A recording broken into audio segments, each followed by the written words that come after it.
Hi friends, welcome back to my channel. ఈరోజైతే మరొక మంచి వీడియోతో అయితే మీ ముందుకు రావడం జరిగింది. ఆల్రెడీ మీరు థంబ్నెయిల్లో చూసే ఉంటారు. అనకాపల్లి జిల్లా, అదే అనకాపల్లి గ్రామంలో వెలిసినటువంటి శ్రీ నూకాలమ్మ లేదా నూకాంబిక అమ్మవారి గుడిని దర్శించడానికైతే ఈరోజైతే మనం బయలుదేరాం. ఈరోజు ఆ గుడి గురించి కొన్ని విశేషాలు మనం తెలుసుకునే ప్రయత్నం అయితే చేద్దాం. మన రాష్ట్రంలో గల ప్రసిద్ధి చెందిన దేవాలయాల్లో ఈ మూకాంబిక అమ్మవారి దేవాలయం కూడా ఒకటి. ఈ మధ్యనే ఈ నూకాంబిక అమ్మవారి జాతరని రాష్ట్ర పండుగగా గుర్తించడం కూడా జరిగింది. ఈ నూకాంబిక అమ్మవారు అనకాపల్లి వారి గ్రామ దేవతే కాకుండా ఒకప్పుడు అనకాపల్లిని పరిపాలించినటువంటి రాజు శ్రీ కాకర్లపూడి అప్పలరాజు పాయకరావు కుటుంబ దేవత కూడా. వారు ఈ నూకాంబిక అమ్మవారిని కాకితాంబిగా అని పిలిచేవారు. కాలక్రమేణా అదే పేరు శ్రీ నూకాంబిక అమ్మవారిగా అయితే మారడం జరిగింది. ప్రస్తుతం అయితే మనం గుడికి దగ్గరలో అయితే వచ్చేసాం. ఇప్పుడు అమ్మవారికి ఒక చీర అయితే పెట్టాలి. అవి అండ్ అమ్మవారికి కొద్దిగా పసుపు కుంకుమ గాజులు అయితే ఇక్కడ తీసుకోవడం జరుగుతుంది. ఇక్కడ చలువ పందిలు చూసినట్టయితే ప్రస్తుతం ఉన్నటువంటి ఈ ఎండ వేడికి, ఈ తాపానికి భక్తులు తట్టుకోలేకపోవడం వల్ల మొన్న జరిగినటువంటి ఈ ఉత్సవాలకు ఈ చలువ పందిర్లు అయితే వేయటం జరిగింది. ఈ అమ్మవారి అయితే ఉగాది పర్వదినాన వేలాది సంఖ్యలో అయితే భక్తులు రావటం అయితే ఈ గుడికి జరుగుతుంది. ఈ దేవత గురించి మనం తెలుసుకున్నట్టయితే శ్రీ నూకాంబిక అమ్మవారు 9 శక్తి రూపాల్లో ఒకటి మరియు మన పురాతన కాలంలో శ్రీ అనఘాదేవిగా గుర్తింపు అయితే చెందారు. కాకతీయుల రాజుల కాలంలో కొన్ని సంవత్సరాల తరువాత ఈ ఆలయం అయితే పునరుద్ధరించబడింది. మరియు అదే దేవతను శ్రీ కాకతాంబ అనే పేరుతో అయితే పూజించేవారు అప్పటి రాజుల కాలంలో. ఇక్కడ రోజువారీ పూజలు మరియు దీపారాధనలు అయితే నిర్వహించడం అయితే జరుగుతుంది. ఈ విశ్వ సృష్టికర్త అయినటువంటి శ్రీ శక్తి అమ్మవారు తాలూకా ఉద్భవం అనేది ఫాల్గుణ బహుళ అమావాస్య రోజున జరిగిందని చెప్పేసి ఇక్కడ చాలామంది అయితే నమ్ముతారు. అందువల్ల ఈ పర్వదినాన, అంటే మనకి ఉగాది పర్వదినాన ఈ నూకాంబిక అమ్మవారికి అనేక రకమైనటువంటి మతపరమైన ఆచారాలు మరియు ప్రత్యేకమైన పూజలు అనేది శాస్త్రోక్తంగా నిర్వహించడం అయితే జరుగుతుంది. అందువలన ఈ ఉగాది పర్వదినాన ఇక్కడ భక్తుల తాకిడి అనేది చాలా ఎక్కువగా ఉంటుంది.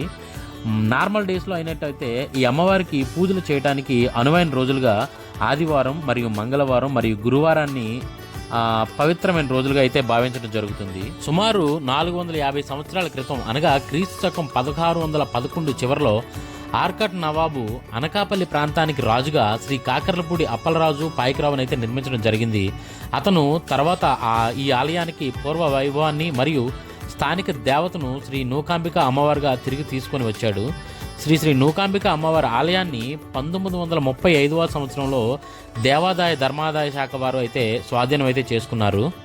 ఈ రోజుకి కూడా గోదావరి జిల్లాల నుండి బరంపూర్ జిల్లా వరకు ఉన్న కొన్ని దేవాలయాలకు పునరుద్ధరణకు ఈ ఆలయ తాలూకు నిధులని విరాళంగా ఇవ్వడం అయితే జరుగుతుంది. ఈ కార్యక్రమాలన్నింటినీ పర్యవేక్షించడానికి ఒక అధికారిని కార్యనిర్వాహక అధికారిగా నియమిస్తారు. ఆయన అసిస్టెంట్ కమిషనర్ క్యాడర్లో ఉన్నటువంటి అధికారి మాత్రమే అయి ఉండటం అనేది గమనార్హం. ఇక్కడ ఉగాది పండుగకు ముందు వచ్చే కొత్త అమావాస్య నాడు జరుపుకునే అతిపెద్ద పండుగ నూకాలమ్మ జాతర.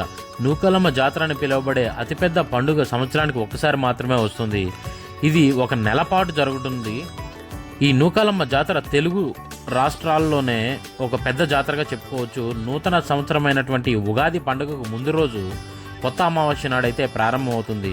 ఒరిస్సా, తెలంగాణ, పశ్చిమ బెంగాల్ వంటి పొరుగు రాష్ట్రాల నుండి వేలాది మంది యాత్రికులు, భక్తులు, ఈ సమీప గ్రామాల నుండి ప్రజలు కూడా నూకాంబికా దేవి వారిని ఆరాధించడానికి ఈ జాతరకైతే రావటం జరుగుతుంది. ప్రస్తుతం ఉన్నటువంటి ఆలయానికి పక్కన ఒక కొత్త ఆలయం అయితే నిర్మాణ దశలో ఉంది. ఈ ఆలయం ఏంటంటే తమిళనాడులోని మదురైలో ప్రసిద్ధ మీనాక్షి అమ్మవారి ఆలయాన్ని పోలి ఉండేలా ఈ కొత్త ఆలయాన్ని అయితే నిర్మించడం జరుగుతుంది. ప్రస్తుతం ఈ ఆలయానికి తూర్పు వైపున 9 అంతస్తుల రాజగోపురం మాత్రమే ఉంది. మీనాక్షి ఆలయాన్ని పోలి ఉండేలా మిగిలిన 3 వైపులా మరో 3 రాజగోపురాలను అయితే నిర్మిస్తున్నారు.